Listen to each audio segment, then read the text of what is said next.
보겠습니다. 로마서 4장 18절에서 20절입니다. 아브라함이 바랄 수 없는 중에 바라고 믿었으니 이는 내 후손이 이같으려 하신 말씀대로 많은 민족의 조상이 되게 하려 하심이라.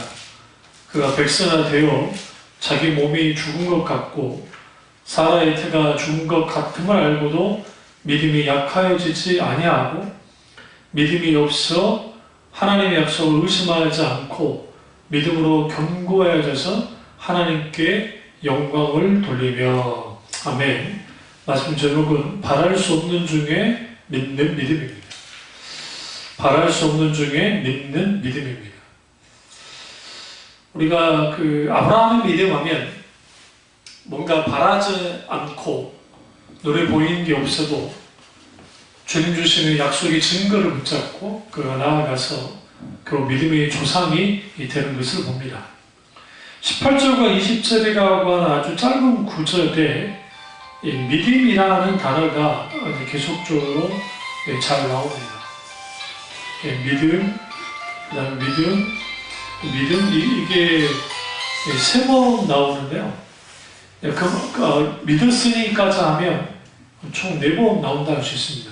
그만큼 함축적으로 이제 믿음이 어떤 믿음을 아브라함이 가지고 있었는가를 이제 드러내고 있습니다. 그런 의미에서 우리가 바랄 수 없는 중에 믿는 믿음이라는 것이 얼마나 어려운 것인지를 분명히 좀 알 필요가 있습니다. 왜냐하면 주로 사람은 눈에 보이는 것을 믿습니다. 그런데 보지 않고 믿는다는 것, 바랄 수 없는 중에 믿는다는 것은 아주 쉽지 않습니다. 그래서 오늘 사도 바울이 바랄 수 없는 중에 믿는 믿음이 무엇인가에 대해서 할 때 후손에 대한, 그러니까 아직 자녀가 없는데 후손에 대한 믿음인 것을 말합니다. 여기서 중요한 게 아브라함이 75세에 주님께로 부름을 받았고 25년이 지났는데도 여전히 자식이 없었습니다. 물론 하갈을 통해서 이스마엘이라고 하는 자식이 있긴 있었지만, 아들이 있긴 있었지만 하나님 것을 인정하지 않았기 때문에 사라와 사이에서 아들이 없었습니다. 문제는 백세가 됐다는 겁니다. 그리고 결정적으로 사라의 태가 죽었다는 것은 아이를 낳을 수 없는 상황이 되어버린 겁니다. 왜냐하면 그녀의 나이가 이제 90세이기 때문이었습니다. 이처럼 이제 다 끝났다고 할 때에 오늘 사도 바울이 믿음이 약하여지지 아니했다는 거예요. 굉장히 중요합니다. 바랄 수 없는 중에 믿는 믿음의 특징, 첫 번째, 믿음이 약해지지 않는 믿음입니다. 믿음이 왜 약해지지 않았느냐? 하나님의 약속을 바라고 믿었기 때문이에요. 근데 아직 이루어지진 않았지만요. 그런 의미에서 우리가 무엇을 바라보느냐? 상황과 환경을 바라보느냐? 아니면 하나님을 바라보느냐에 따라서 달라집니다. 혹은 하나님의 약속을 바라보느냐에 따라서 완전히 달라집니다. 눈에 보이는 것을 붙잡고 살지 말고 하나님의 말씀에 근거해서 어떻게 해야 돼요? 그 믿음을 붙잡고 살아야 됩니다. 하나님을 향한 절대적인 믿음이 있을 때 우리 앞에 있는 상황과 환경이 더 이상 중요하지 않게 돼요. 문제는 뭐냐면 하나님 그분을 붙잡지 않으면 우리 앞에 있는 환경과 상황은 아주 큽니다. 그리고 나를 흔들만 합니다. 사탄은 그것을 이용하는 거예요. 그래서 바랄 수 없는 중에 바라고 믿었다. 얘는 일어날 수 없는 일을 내가 믿고 바라는 것과 똑같아요. 그렇다고 해서 망상에 빠졌다는 게 아닙니다. 분명한 하나님의 약속에 근거한 것이 있습니다. 그러나 눈앞에 아무 증거도 없고 믿음만을 가지면서 늘 걷는 그 사람처럼 그렇게 걸어가는 거예요. 묵묵히 걸어갔을 때 하나님의 때가 되자 하나님이 어떻게 했느냐? 이 불가능한 일을 가능하도록 만드셨다는 겁니다. 그런 의미에서 바랄 수 없는 중에 믿는 그 믿음의 특징은 약해지지 않는 믿음. 그 약해지지 않는 믿음의 근거는 하나님의 약속이 있고, 두 번째는 의심하지 않았다는 겁니다. 20절에 믿음이 없어 하나님 약속을 의심치 않고, 바랄 수 없는 믿음의 특징은 결국은 의심하지 않는 거예요. 의심하지 않는다는 것은 왜 의심하지 않느냐? 하나님의 약속이기 때문에. 그러니까 그 하나님의 약속이 어떤 약속이에요? 신실하신 하나님의 약속이기 때문에, 그렇기 때문에 뭐 하느냐? 이제 의심하지 않는 겁니다. 그런 의미에서 우리가 믿음은 신념과 다릅니다. 신념도 바랄 수 없는 것을 신념을 가질 수는 있습니다. 문제는 뭐냐면 그 신념은 자기가 될 줄 믿어 끝까지 자기가 믿어 끌고 나가면 괜찮은데, 상황과 환경과 여건이 전혀 아닌 상황이 될 때, 오늘 완전히 끝났잖아요. 교수가 끊어져서 태가 완전히 다쳐버렸고 백세나겠고 끝난 상황이잖아요. 끝난 상황인데 그때까지 신념이 작동하느냐? 작동하지 않습니다. 절대로. 그래서 믿음은 하나님이 때로는 우리를 벼랑 끝으로 모는 이유는, 벼랑 끝으로 몸을 통해서 내 자신이 의지하고 있는 것들 혹은 우리 속에 있는 잘못된 모든 것들을 다 내려놓게 만드는 거예요.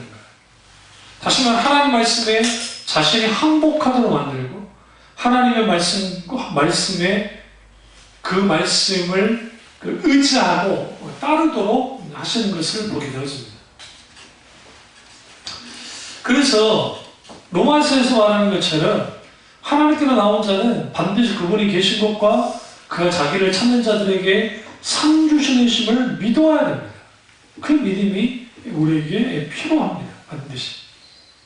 근데 그 믿음이 필요한데 문제는 뭐냐면 하나님이 없는 것 같은 상황에 빠질 때, 아무리 기도해도 어떤 역사도 나타나지 않아요. 그러니까 뭐가 되냐면 제자리 걸음. 한 발짝도 못 나가는 거예요. 그러니까 꼭 나가는 듯 한데 돌아오고, 나가는 듯 한데 돌아오고, 제자리로 계속 돌아오는 거예요. 사탄의 이웃을 통해서 우리를 어떻게 만드느냐? 지치게 만듭니다.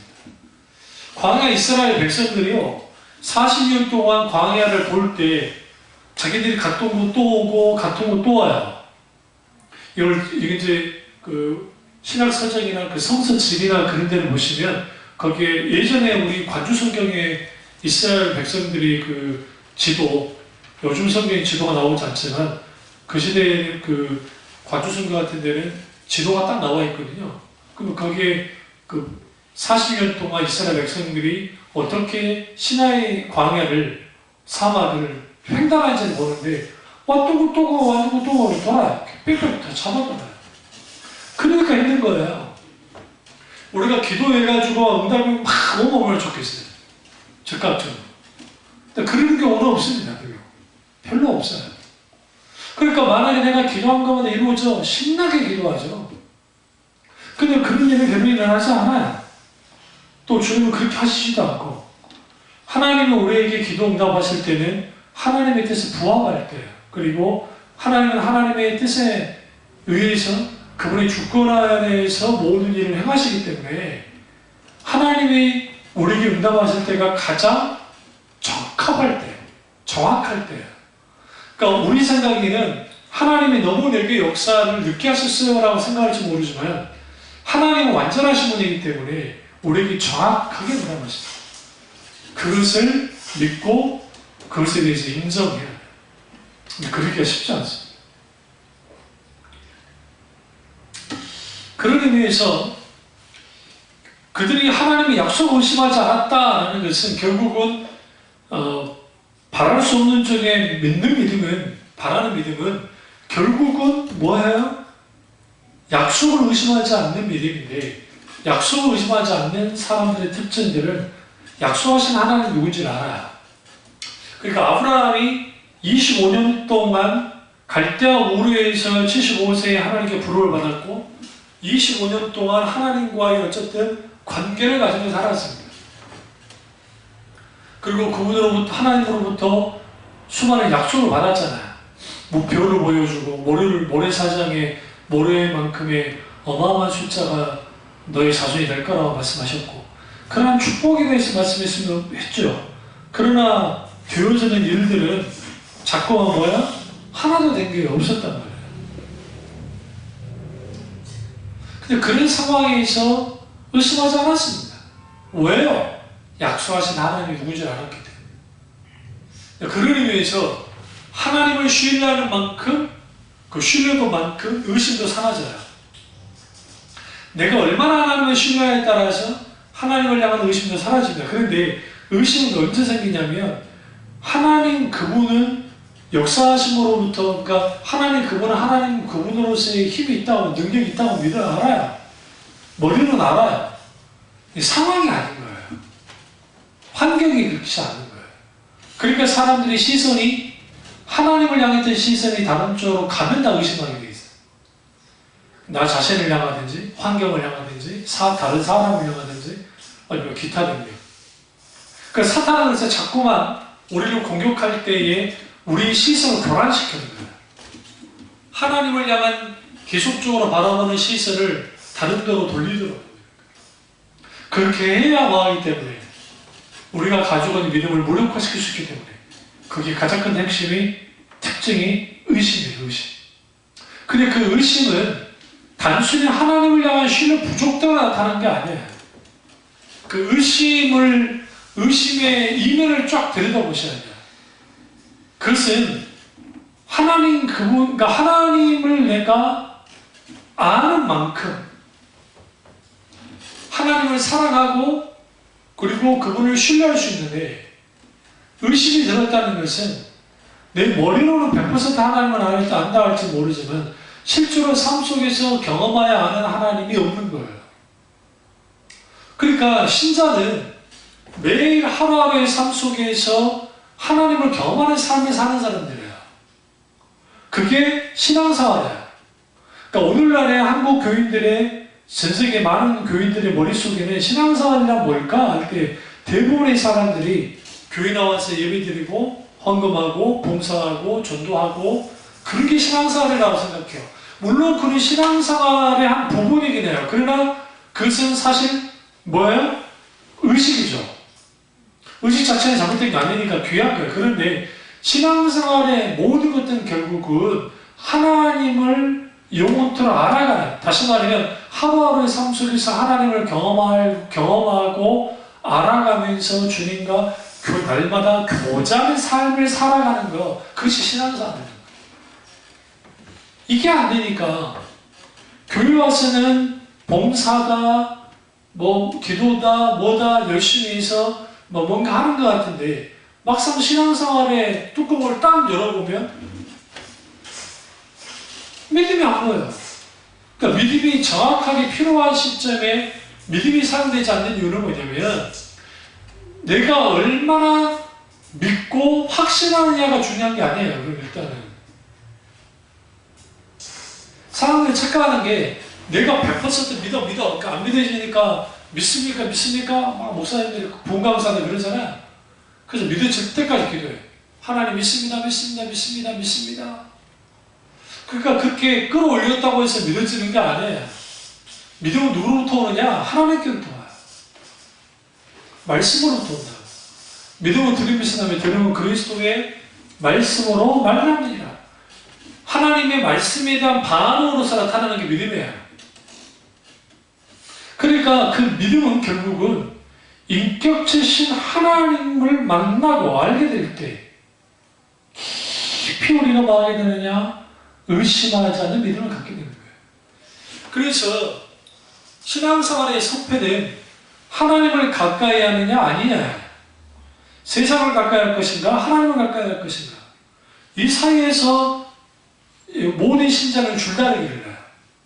때로는 세상과 가까워질 때가 있고 때로는 하나님과 가까워질 때가 있단 말이에요.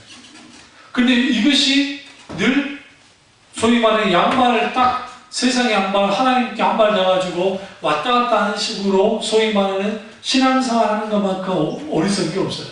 그러니까 다시 사탄이 어떻게 만드느냐, 늘 제자리로 돌아오게 만들어요.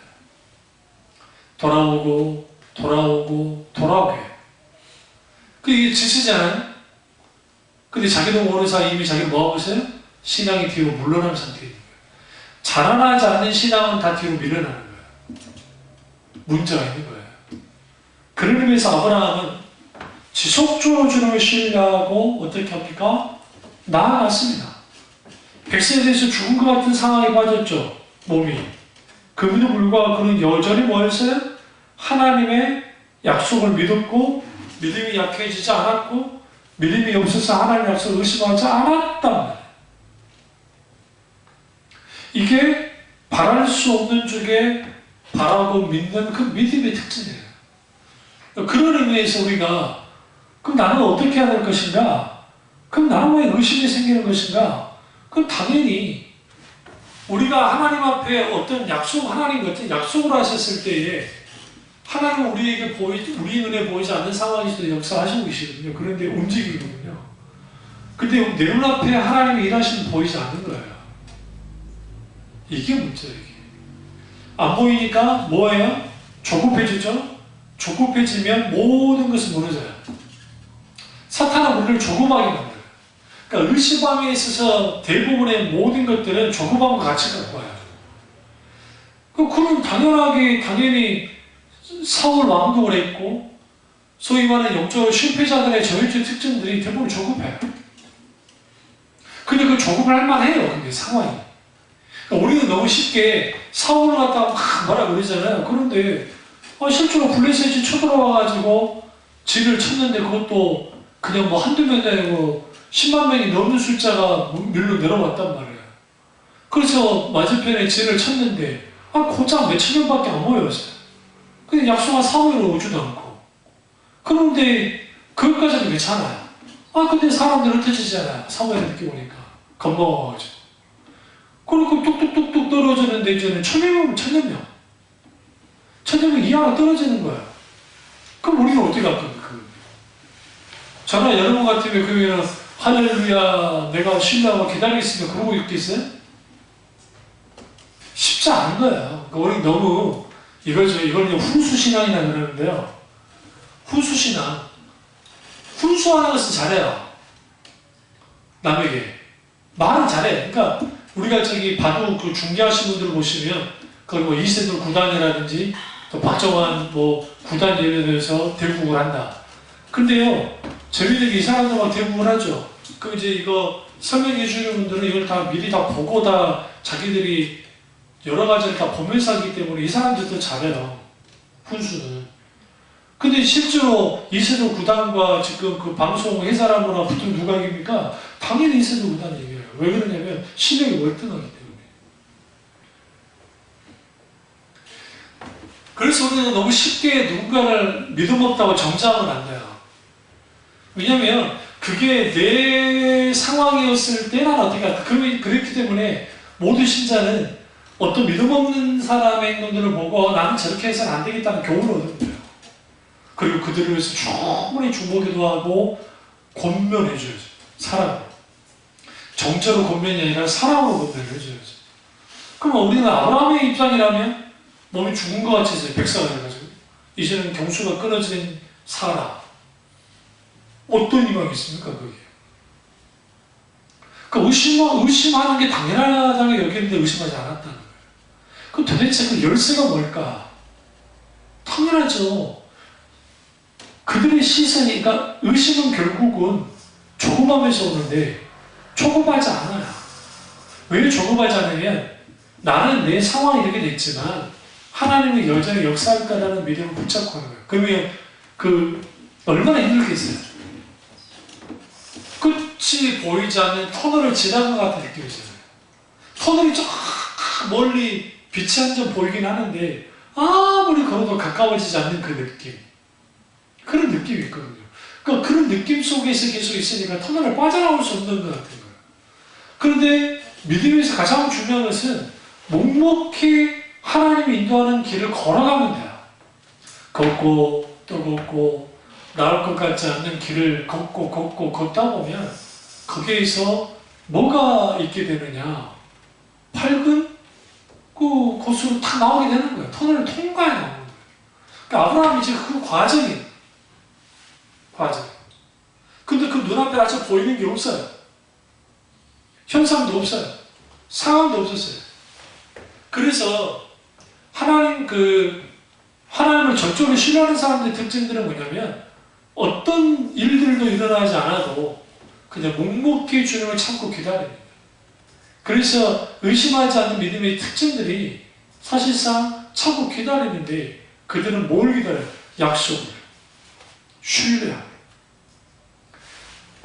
그런 의미에서 우리가 가져야 될 믿음은 뭐냐? 의심하지 않는 건데, 그러나 이 의심은 모든 인간 갖게 돼요. 왜 갖게 되냐면 연약하기 때문에. 불안과 염려는 하나님보다 앞서갈 때 생깁니다. 제가 늘 말씀드렸죠.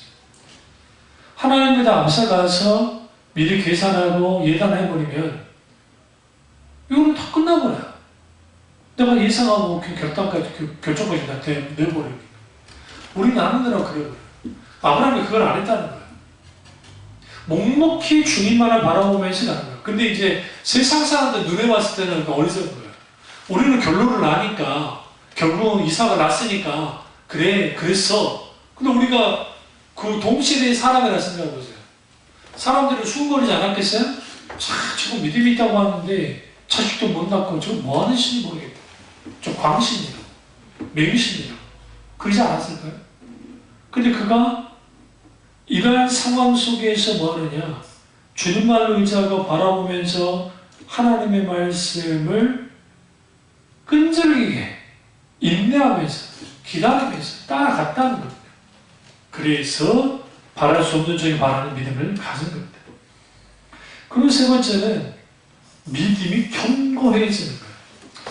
왜 하나님은 우리에게 어떤 믿음의 어떤 문제들, 그러니까 믿음의 문제라는 표현보다는 환난과 고통과 역경을 허락하실까? 이유는 한 가지입니다. 우리를 견고하게 하시려고. 오늘날의 교회들이 과거의 교회들 비슷합니다만은 이렇게 허약해진 이유가 뭘까요? 오늘날 이들이 저희 때보다 많이 큽니다. 근데 체력적으로는 오늘날 아이들이 더 약하다는 왜 그러냐? 계속 스마트폰으로 게임이나 하고 앉아있는 게 많고. 근데 제가 어렸을 때 저희들이 자랄 때 특별하게 그렇게 갈 놀이문화가 없기 때문에 늘 운동장에서 뛰놀고 그렇기 때문에 강해질 수밖에 없어요. 한겨울에도 손이 갈라질 정도로 뛰어다니면서 놀고 그랬으니까. 그러니까 그것처럼 오늘날 교회들은 다시 말하면 목사님들이 너무 과잉보호를 해주는 거예요. 무슨 문제 생기면 뚜루루 전화해가지고 해결해 줘버려요. 무슨 일이 있다 싶으면 미리 손수 쳐가지고 위로해줘 다 해버려요. 그러니까 다시 말하면 하나님이 만드실 시간을 주질 않아요. 물어야 돼요. 물어야 돼요. 이 교우를 하나님이 어떻게 하기를 원하시는지. 즉 당장 위로해주려고 그럼 위로해줘야죠. 그런 일련의 과정 없이 목회는 무조건 양들을 위로해주고 그리고 달 보도모 주고 해야 된다. 그거 되는 건 아니죠. 근데 문제는 뭐냐면 하나님이 때로는 각자 사람들 속에서 어떤 것을 허용하실 때 하나님의 뜻이 있거든요. 우중이 있거든요. 선뜻 무조건 목사가 나설 건 아니에요. 때로는 충분히 가슴앓이 하는 사람들은 가슴앓이를 할 필요도 있어요. 그러다 나라기까지 빠져가면 안 되겠지만. 왜냐하면 그 가슴앓이를 하나님께로 가지고 나가면 돼요. 그러니까 목사가 하는 일은 하나님께로 가지고 나가게 만드는 거예요. 그런 의미에서 오늘날 교인들이 수많은 모든 것들을 목사님들이 다 알아서 해주고 이거는 과거의 목사님들과 똑같아요. 막 그렇게 해주고 잘하다 보니까 원실 속에 화초가 되는 거예요.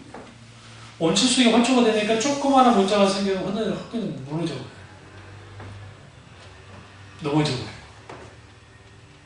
그러니까 하나님은 아브라함에게 왜 이런 견고한 그러니까 견고한 믿음을 갖게 하기 위해서 이러한 계속적으로 주님이 침묵하시면서 이끌어 오셨는데, 하나님의 계획은 결국은 아브라함의 믿음이 조상이 되길 원하는 겁니다. 여러분, 믿음이 조상이 되는 것은 믿음의 시조가 되는 거잖아요. 굳이 따지면. 믿음이 조상이 될 것처럼 최초의 사람 아닙니까? 노아를 향해서도 아벨을 향해서 그러지 않았어요. 아브라함을 향해서 믿음이 조상이 되게 있어요. 거기에 걸맞게 주님은 어떻게 합니까? 아브라함을 충분히 다룹니다. 그리고 아브라함이 어떻게 믿음으로 반응하는지를 보시는 거예요. 근데 그 아브라함이 어떻게 했다고요? 더 그의 믿음이 더 견고해졌다는 게 중요합니다. 그러니까 우리 앞에 어떤 문제가 있고 역경이 있을 때에 믿음으로 견고해지는 것이 있다고 한다면 우리는 바랄 수 없는 중에 바라고 믿는 믿음을 갖게 돼 있어요. 가지고 있는 거예요. 근데 그게 아니고 늘 다람쥐 쳇바퀴 돌듯이 제자리로 돌아오고 제자리로 돌아오고 제자리로 돌아오고, 그러니까 은혜 받았다고 쏟아버리고 제자리로 돌아오고 은혜 받았다고 쏟아버리고 제자리로 돌아오고, 이게 사사시대의 사이클 아닙니까? 이게 원수가 원하는 거예요. 한치도 자라나지 않기를 원하는 거예요. 그러니까 모든 일들이 생고생이 되는 거예요. 힘들고 어렵고 고통당하는 사람들 있잖아요. 그러면 고통당하는 사람들이 여기서 분명하게 중요한 게 뭐냐면, 내가 이 고통의 이유가 뭔지를 물어야 되는 거예요. 그러니까 이게 욥기서라든지 신정론의 문제, 하나님의 정의 문제를 다루는 그런 말씀들을 쭉 들여다보면 고통의 이유가 뭐냐 하는 거예요. 결국은 하나님 우리에게 고통을 당하게 하는 이유는 생고생 안 하는 게 아니에요. 지금 아브라함에게 기후구성을 시켜가지고 그냥 그렇게 해가지고 아브라함을 순종적인 사람으로, 순종보다는 복종하는 사람을 만들려고 하나님 그런 게 아니에요. 그게 아니라 하나님은 철저하게 이러한 것을 허용하심을 통해서 그 당신은 잘 알지 못한다 할지라도 그 과정에서 묵묵히 하나님만을 의지하고 바라보고 한 걸음 한 걸음 나가기 시작하면 거기로부터 뭐가 있게 되어지냐면, 왜 하나님이 내게 이것을 허용하셨는지를 알게 돼요. 욥기서 40장에서 비로소 알게 된 거예요. 생겨보시면. 그래서 시편이 위대하다는 말을 하는 거예요. 시편이. 왜 그러냐면 시편 1편부터 150편까지 총 5권으로 되어 있잖아요. 총 5권으로 되어 있는데 거기에 있는 그 시편들 하나하나씩을 쭉 들여다보시면 그들의 인생과 삶과 신앙이 함께 여기 녹아져 들어있어요. 녹아져. 근데 그 시편이나 또 시가서들의 특징들이 있는데, 그 아가서도 그렇고 전도서도 그렇고 시편, 잠언, 전도서, 욥기, 시편, 잠언, 전도서, 아가서, 그다음에 요나도 시가서에 들어갑니다. 그러니까 요나서는 사실 예언서이기도 하지만 시가서이기도 한 이유가 그게 운율이 들어가 있어요. 그러니까 히브리 원전을 보지 않으면 그게 시간제를 잘 몰라요. 근데 결론을 내지 않아요. 잘. 그 시편도 후에 하나님께 영광 드리고 하지만 진행형으로 가요. 대부분이. 여전히 나는 이렇게 간다. 그러니까 믿음에 있어 가장 중요한 것은 한결같음이에요. 계속적으로 그 믿음을 가지고 나가는 거예요. 가지고 나가는 거예요. 여전히 우리는 믿음으로 시작하고 믿음으로 끝마무리를 내도록 믿음에 이르도록 계속 나가주는 돼요. 아브라함이 그 믿음을 가졌다는 거예요. 계속적으로 믿음에 의한 삶을 살아가는 거예요. 내가 때로는 넘어지기도 하고 때로는 뒤로 밀어날 수도 있지만 그 믿음을 강력하게 주님을 의지하고 나아가기 시작할 때 그것이 바랄 수 없는 중에 바라는 믿음이에요. 그런 믿음을 가져야 견고해져요. 그 견고한 믿음을 갖게 될 때 하나님께 영광을 돌리게 됩니다. 누가요? 아브라함이 그랬다는 거예요. 그런 의미에서 우리가 사실 생물학적인 관점에서 아브라함과 그리고 사라, 이 다 자녀가 생산이 전혀 불가능한 사람들이었습니다. 그러나 그러한 사람들이 결국은 뭐 했느냐?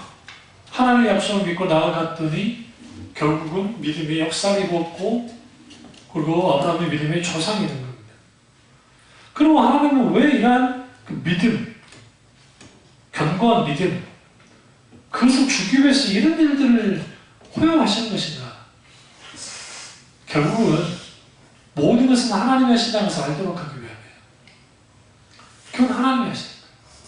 그러니까 오늘날에 한국교회의 이 폭발적인 성장, 하나님이 하신 것도 있지만 사실 시대를 잘 만난 것도 있습니다. 무슨 말이냐? 경제 부흥기와 만나서 우리나라의 그 해방 이후에 서울에 사는 인구가 그렇게 많지 않았습니다. 여러분 생각한 만큼 그렇게 많지 않았고, 조선시대 때 한양에, 물론 제가 아는 한 50만 명이 안 된다고, 뭐 10몇만인가 50만 명인가 막 안 되는 정도였고, 엄청나게 공업화되고 산업화되면서 폭발적으로 1000만이 넘어가더라고요. 소비자 숫자가. 수도권에 이르기까지. 그러면서 초등교회가 등장할 수 있는 발판을 만들어준 겁니다. 그러니까 그것도 하나님의 은혜이긴 한데, 그러니까 그러다 보니까 말은 하나님께서 하셨다고 하는데 영광을 누가 다 따먹어요? 그들이 따먹는다. 그러니까 그 시대의 사람들이 그 영광을 다 따먹어 버리니까 후대 세대가 받을 수 있는 유업이 없어져 버린 거야. 이게 불행인 거죠. 오늘날 믿음은 계승돼야 돼요. 아브라함의 믿음이 이삭에게 계승됐고, 이삭의 믿음이 야곱에게 계승됐고, 야곱의 믿음이 유다에게 혹은 요셉에게 계승됐고, 그리고 그 유다의 사자가 후에 오시잖아요. 그게 이제 예수님 다윗까지 이어지고, 다윗의 믿음이 결국은 예수님까지 이어지잖아요. 이 믿음의 계보가 이어져 내려와야 되는데, 그 믿음의 계보가 이어져 내려올 때 결국은 아브라함 같은 믿음을 가져야 되잖아요. 그 아브라함 같은 믿음은 바랄 수 없는 중에 바라는 믿음이거든요. 그 바랄 수 없는 중에 바라는 믿음을 가지려면 오늘 아브라함이 어떻게 했느냐가 굉장히 중요하죠. 어떻게 합니까? 그가 철저하게 여기서 이제 믿음이 약해지지 않은 그의 이유가 뭐였을까? 댁대로 돌아온 겁니까? 아니에요. 100세입니다. 100세. 사라가 90세가 됩니다. 급합니까? 급하죠. 너무너무 급하죠. 근데 여러분, 제가 늘 말씀드리지만 하나님이 안 급해요. 기도하다가 답답한 이유가 뭐냐면 나는 급한데 하나님이 안 급해요. 이게 완전한 일이에요. 창세부터 계시록까지 다 봐보세요. 하나님이 급하지 않아요. 왜 급하지 않으셨냐면 하나님이 역사의 모든 역사를 주관하시잖아요. 근데 성경에 하나님이 급할 때가 딱 한 번 있었어요. 성경에 유일하게 딱 한 번. 하나님이 아주 급하게. 그게 뭐냐? 아브라함이 이삭을 칼로 모리아산에서 찔러 할 때 아브라함 말리죠. 히브리 원전, 한글 성경으로 잘 나타나지만, 좀 나타나긴 하지만, 히브리 원전에서는 하나님이 급하게 막아요. 굉장히 급하게 막거든요. 그거 외에는 성경에 하나님께서 급한 경우가 없어요. 왜? 이것을 통해서 우리에게 뭘 보여주냐면, 하나님의 사람들은 조급하지 않고, 하나님의 사람들은 하나님보다 앞서가지 않아요. 앞서가지도 않고 뒤서지지도 않고 주님과 친밀한 교제를 하면서 동역하면서 걸어가는 거예요. 그런 바랄 수 없는 중에 바라는 믿음이 이제 아브라함에게 있었는데, 그럼 이게 어떻게 만들어졌는가? 첫째로 문조와 역경 속에서 만들어졌습니다. 그러니까 아브라함이 처음부터 큰 믿음의 소유자가 아닙니다. 그럼 너무나 잘 아시잖아요. 75세 때 갈 바를 알지 못하고 나온 것은 대단한 것이겠지만, 가나안 땅에 들어가자마자 큰 기근이 들어서 그가 하는 행동은 그 시대의 세상 사람이 하는 행동을 똑같이 했습니다. 말 그대로 믿음 없는 행동을 했단 말이에요. 그뿐입니까? 애가 태어나지 않으니까 그도 조그만 인간이라 조그매졌어요. 그래서 엘리에셀을 자기를 대신해서 뭐 하려 했어요? 후계자로 삼으려 했어요. 엘리에셀은 아들 자식과 같은 종이었습니다. 그때 하나님 막으십니다. 그리고 또 있다가 이제 사라가 나 이러다가는 안 될 것 같으니까 아브라함의 나이 85세 때입니까? 그 85세 때 하가를 줄 테니까 하가를 통해서 아들을 낳으라고. 그가 86세 때 하가를 통해서 이스마엘을 낳습니다. 이게 조금하면서 온 거죠. 그러니까 아브라함이 처음부터 조금하지 않았다는 게 아니에요. 조금 했는데 중요한 건 이거예요. 인생 과정에서 하나님 경험이 쌓이면 하나님 경험이 쌓이잖아요. 하나님 경험이 쌓이면 조급해지지 않아요. 그걸 너무 잘하게 돼요. 내가 조급하다고 해서 하나님 움직여주지 않는 걸 알아요. 하나님. 외국 엄마들과 한국 엄마들의 차이가 뭔지 아세요? 애가 위험하지 않는 곳에서 예를 들어 애가 달려가다 넘어지잖아요. 그럼 한국 엄마들은 어지간하면 대부분 달려나가고 일으켜줘요. 근데 외국 서양 엄마들은 애가 그렇게 넘어지잖아요. 일어나. 기다려줘요. 그러니까 독립성을 키워주는 거야. 일어나. 뭐 정욕이 없어서가 아니에요. 그럼 일어납니다. 그러니까 하나님이 우리를 돌보시고 인도하실 때는 또 우리를 다루실 때는 하나님이 우리에게 맞추는 부분도 있어요. 그러니까 하나님이 무조건 하나님께 맞추라 하지는 않아요. 그 사람에게 맞추긴 하세요. 그렇다고 해서 그분이 말 그대로 마마보이처럼 파파걸처럼 그렇게 하나님 만들지 않아요. 하나님 우리 각 사람에 정확하게 맞게 행동하세요. 맞게. 아브라함에게는 이게 맞았던 거예요. 그래서 문제와 역경 속에 들어가도록 허용하신 거예요. 그리고 그가 75세에 100세에 25년 동안 넘어지고 일어서고 넘어지고 일어서고 그 조급함도 다 경험했어요. 경험해 보니까 이제는 신앙이 자라나기 시작하잖아요. 하나님 하시는 걸 보면서 자라나기 시작하면서 비로소 그가 하나님을 기피한 거예요. 왜 하나님 내게 이러한 혼란과 역경을 보냈을까? 힘들고 어려운 상황을 보냈을까? 하나님을 기피하도록 한 거예요. 그걸 통해서. 그리고 또 하나는 우리 앞에 있는 장애물과 우리 앞에 있는 문제가 그 문제와 장애물을 통해서 하나님이 내 영혼과 내 믿음을 성장시키십니다. 우리가 미워서가 아니라 하나님이 우리를 성장시키심을 통해서 그를 통해서 하나님의 뜻을 이루게 위해서 아버지가 원하는 뜻 가운데 살도록 하기 위해서 그러는 겁니다. 아브라함에 있어서 아브라함이 하나님께 세 가지 시험을 받습니다. 첫째는 창세기 12장에 갈대아 우르를 나오라 할 때 불확실한 미래로 인도할 때에 테스트를 받았습니다. 그리고 거기에 합격을 합니다. 왜? 실제로 그가 나왔기 때문이었습니다. 그리고 창세기 15장에서 아들을 주신다는 약속을 하십니다. 문제가 뭐냐면 현실적으로 이루어지지 않을 것 같은 상황이 빠진 거예요. 불가능한 현실이었습니다. 이게 굉장히 중요해요. 오늘 사도 바울이 아브라함이 불가능한 현실 속에 있었다. 그런데 그가 믿음이 약해지지 않았고 오히려 믿음이 더 견고해졌다는 거죠. 하나님 테스트하는 거예요. 그래서 하나님이 때는 우리에게 문제 가운데 딱 놓잖아요. 문제 가운데 허용하시잖아요. 우리 믿음을 지금 어떤 믿음을 갖고 있는지 보기를 원하세요. 나도 내 믿음을 확인해야 돼. 근데 여기를 걱정하지 마세요. 내가 내 믿음 없음, 형편없는 믿음이 드러났다고 해서 실망할 거 없어요. 그럼 회개하고 돌이키고 주님께로 돌아서면 돼요. 주님께로 나아가면 돼요. 누구처럼 무릎도 넘어지고 부르도 넘어졌던 그 아버지가 할 수 있게 무슨 말은 믿는데 늙지 못하고 했잖아요. 주님 그 말씀 하시죠. 그 전에 하나님 주님이 하실 수 있겠습니까? 하니까 주님 그러잖아요. 그때 그 아버지의 반응이 뭡니까? 내게 믿음을 주소서. 내 믿음 없음이 드러나면 믿음을 달라게 가면 돼요. 하나님 앞에. 정말 굉장히 중요해요.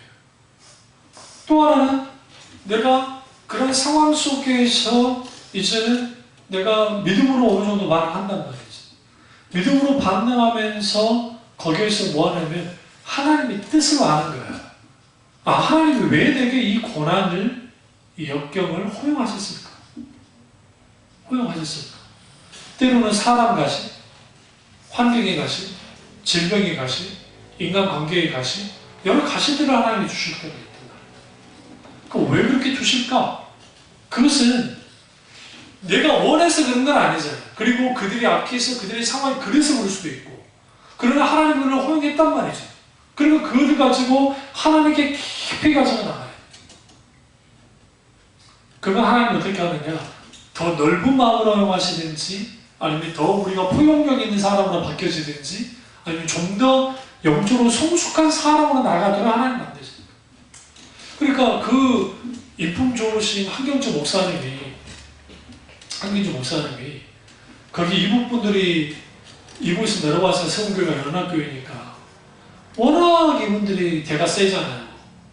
또 이북 사람들이 말이 세고, 그러니까 또 한경주 목사님도 이북분이시긴 하지만, 그리고 그 사표 있잖아요.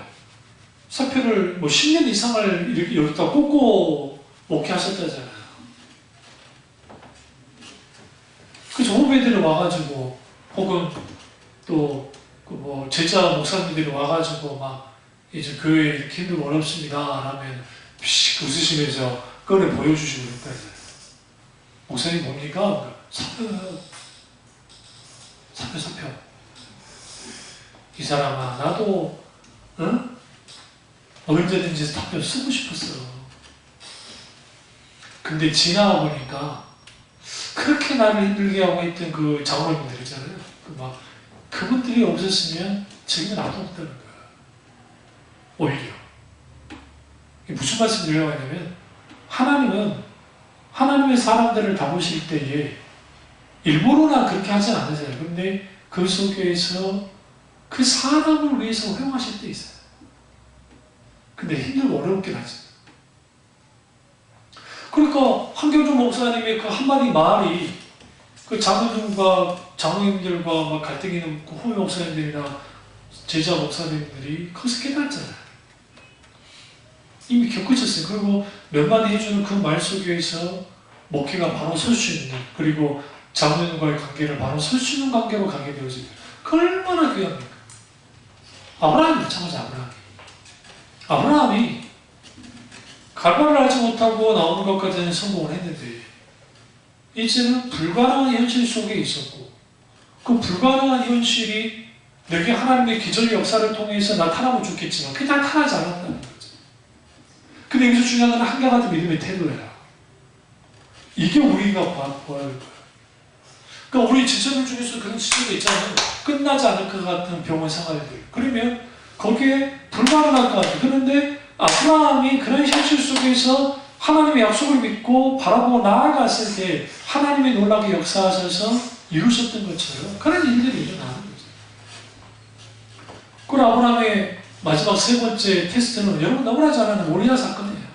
모리아 산에서 이삭을 바쳐라 할 때에 그가 어떻게 합니까? 바치잖아요. 그래서 시험을 통과하고 참 하나님이 참 어떤 면에서는 인색하시지. 이제야 네가 나를 경외한 줄 알겠다. 그러니까 여러분, 저나 여러분이나 아브라함의 믿음의 발에 떼만지도 못할 정도잖아요. 솔직히 믿음을 비교해보면 우리가 갈 바를 알지 못하는 나온 적 있습니까? 그 전재산 어떻게 주고 그게 나오기 쉽습니까? 목숨 걸고. 그리고 그 약속을 믿는 그 믿음이 쉽습니까? 쉽지 않죠. 여러분 그 어마어마하게 좋은 갈대아지로 수메르 지역에 있다가 깡촌에 혹은 메소포타미아 문명의 그냥 끝자락에 있는 그 가나안 땅에 거기에 있는 게 뭐가 그렇게 좋았겠어요. 풍요롭게 살고 아버지 데라가 우상적이었으니까 지위는 정말 그 시대의 지위, 이걸 만드는 사람들의 지위라는 게 굉장히 높습니다. 신적 일치 사회이기 때문에 정치와 종교가 하나인 사회이기 때문에 그러니까 귀족 이상의 사람이에요. 일개 족장으로 전락을 한 거예요. 그러니까 자기 신분도 재산도 다 전락하고 나온 거예요. 나라도 쉬운 게 아니죠. 그 어마어마한 사람인데 근데 왜 하나님이 그렇게 하게 있냐 하는 거예요. 정금같이 빛나게 하는 거예요. 때로는 우리가 용납되지 않는 게 있잖아요.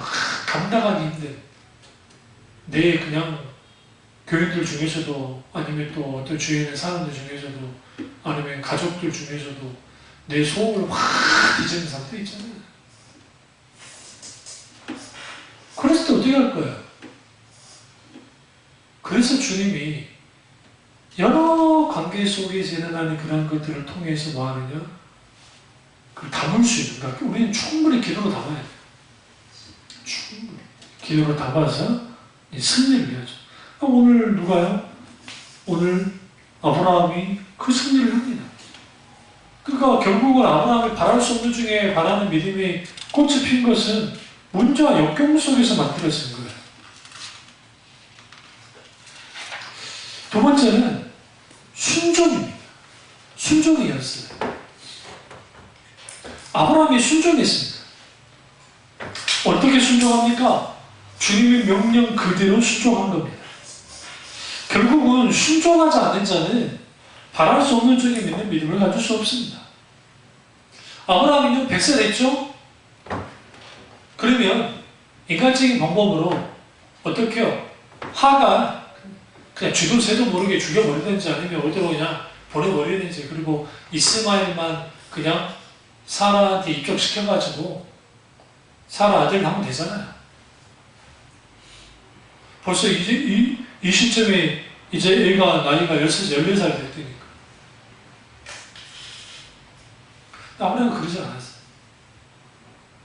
이삭을 낳고 난 다음에 그리고 젖을 떼고 막 냈을 때 하나님이 하갈과 이스마엘을 쫓아내라 하잖아요. 아브라함이 어떻게 행동했어요? 성경 보시죠. 당황했잖아요. 그래도 미운하구나 내 자식 새끼예요. 이스마엘이. 그러면 성경 보시면 급히 쫓아나. 급히 쫓아낸다고요. 그러니까 그들이 막 충분히 막 여기 그 아브라함에게 누가 있어요? 아브라함에게 시종들도 있고 많으니까 그 사람도 같이 붙이고 하면 좋을 텐데 세상에 그 모자만 그냥 쫓아내버렸어요. 이건 뭘 의미하냐면 아브라함은 어떤 의미를 갖고 있냐면 사라나 하갈과 이스마엘이 죽어도 된다는 거예요. 실제로 죽게 되잖아요. 죽진 않았지만 죽을 위험성에 빠졌잖아요. 상황에서 물이 없어가지고 막 죽기 일본 직전까지 갔잖아요. 하갈이 하나님께 부르짖었기 때문에 거기서 산 거 아닙니까?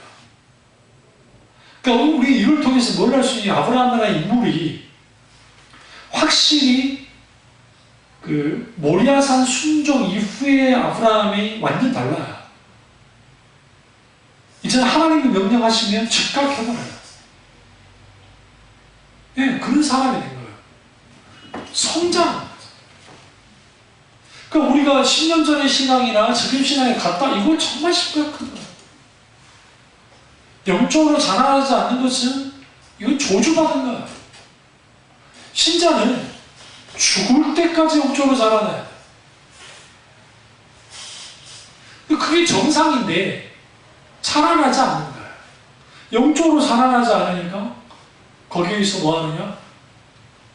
믿음이 겉보기는 있는 것 같은데 문제와 역경이 만나면 믿음이 찾아볼 수가 없는 일이 벌어지는 거죠. 그래서 바랄 수 없는 중에 바라는 믿음의 가장 큰 핵심 중에 하나는 하나님께 절대적으로 순종하는 거예요. 순종은 하나님이 가라면 가고 멈추라면 멈추면 되는 거예요. 하나님이 40년 동안 광야 이스라엘 백성들을 우리는 이렇게 생각해요. 구름기둥과 불기둥의 실질적인 것은 왜 하나님 놔뒀어요? 아니 저녁에는 추우니까 불째라고 낮에는 너무 더우니까 그걸 만들어서 시원하게 해달라고 하는 건 그거는 겉으로 드러나는 것이고 그런 인간적인 그런 의미가 없는 건 아니지만 성경이 뭐라 합니까? 불기둥과 구름기둥이 움직일 때야 이스라엘 백성들도 움직였잖아요. 그게 움직이지 않으면 절대로 움직일 수 없었어요. 그 자리에 있어야 된다. 그러니까 우리가 절대적인 순종을 한다는 것은 말 그대로 완전주의적으로 순종이나 그런 차원이 아니라 하나님이 움직이시면 하나님이 하라고 하시면 하고 멈추면 되는 거예요. 아브라함은 그랬단 말이에요. 그러니까 하나님께 맞추어 가는 거예요. 발 맞추어 가고 하니까 그가 백성가 됐어요. 이전에는 하가를 통해서 하는 행동 모든 걸 다 안 하잖아요. 안 하잖아요. 끝까지 기다렸어요. 그러니까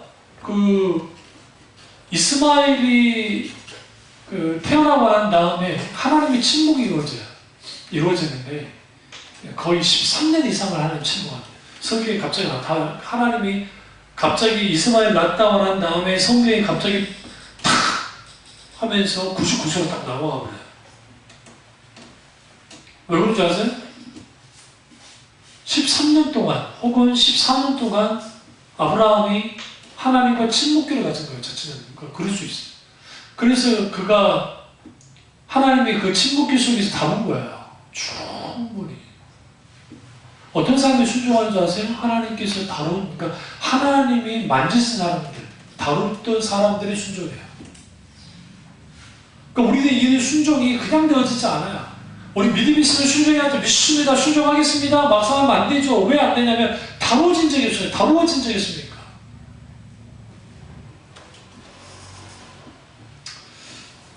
그래서 우리가 이를 통해서 아브라함의 이러한 바랄 수 없는 중에 바라는 그 믿음이 생긴 겁니다. 이처럼 우리가 아브라함의 믿음을 묵상하면서 하나님, 저희도 아브라함 같은 믿음이 필요합니다. 그렇다고 한다면 오늘 내가 어떤 상황과 환경과 여건 속에서도 내가 의심하지 않고 흔들리지 않고 믿음이 견고하게 되려고. 결국 그 열쇠는 뭐에 있다? 예? 약속을 의심하지 않고 전적으로 하나님을 신뢰하는 것. 그리고 순종하는 것. 이를 통해서 바랄 수 없는 중에 믿는 그 믿음을 가지시기를 주의 이름으로 축원합니다. 기도하겠습니다. 깨닫을 때 이 말씀이 나의 말씀이